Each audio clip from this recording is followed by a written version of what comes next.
৪ ও ৫ August ফেনীর বিভিন্ন স্থানে ভারী আগ্নেয়াস্ত্র ব্যবহার করা হয়েছে।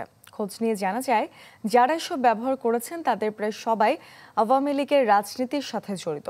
স্থানীয়দের দাবি, তাদের চিহ্নিত করে দ্রুত শাস্তির আওতায় আনার। Treat chocolate. Treat moment. Sweet moment. বিদেশি সিনেমা, যুদ্ধ কিংবা কোনো বিশেষ বাহিনীর হাতে সাধারণত দেখা যায় এমন ভারী অস্ত্র, কিন্তু জেলা শহরে সাধারণের হাতে কিভাবে এলো এমন অস্ত্র, উঠেছে এই প্রশ্ন।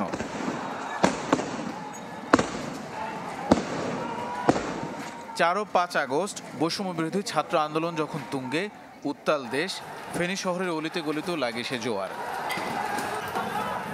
একপাশে আন্দোলনকারীরা, অপর প্রান্তে মারমুখী আইন শৃঙ্খলা বাহিনী। এর মাঝে নাটকীয় ভঙ্গিতে গুলি করতে দেখা যায় আরেক পক্ষকে, যাদের সবার হাতেই ভারী আগ্নেয়াস্ত্র। খোঁজ নিয়ে জানা যায়, ওই দিন ছিল ছাত্র আন্দোলন দমাতে পুলিশের সাথে যোগ দেয়া আওয়ামী লীগের বিভিন্ন ইউনিটের নেতাকর্মীরা। কারো হাতে অত্যাধুনিক M4 অ্যাসল্ট রাইফেল, আবার কেউ শটগান, 9mm পিস্তল, 1 শুটার, 224 রাইফেল থেকে গুলি ছোড়ে আন্দোলনকারীদের লক্ষ্য করে। আর দেশীয় অস্ত্রের ব্যবহার তো আছেই। ছবিতে যার হাতে M4 অ্যাসল্ট রাইফেল দেখা যাচ্ছে, তিনি সাবেক ছাত্রলীগ নেতা ও যুবলীগ কর্মী জিয়াউদ্দিন বাবলু। আর শটগান হাতে অনেকের মাঝে ছিলেন কাজিরবাগ ইউনিয়ন আওয়ামী লীগের সাধারণ সম্পাদক আব্দুর রউফ। এছাড়াও অস্ত্রধারীদের মধ্যে ছিলেন জেলা যুবলীগ নেতা লুৎফর রহমান খোকন সহ বেশ কজন জনপ্রতিনিধিও। স্থানীয়রা জানায়, এর আগেও এমন অস্ত্রের মহড়া দেখেছেন তারা, কিন্তু প্রশাসন ও স্থানীয় আওয়ামী লীগ নেতারা জানলেও আড়াল করেছেন সব।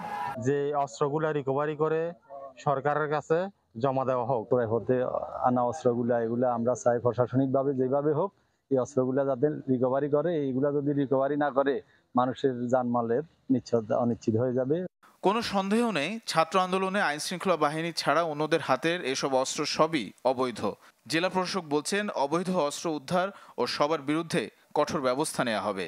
সর্বোপরি ফেনীর মানুষ এখনো আতঙ্কগ্রস্ত।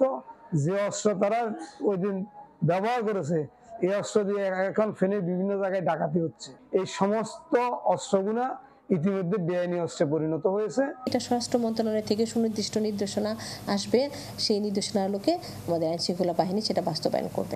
ফেনীতে বৈষম্য বিরোধী ছাত্র আন্দোলনের সময় বিভিন্ন পর্যায়ে অন্তত 10 জন নিহত হয়েছেন। Desk report, channel 24।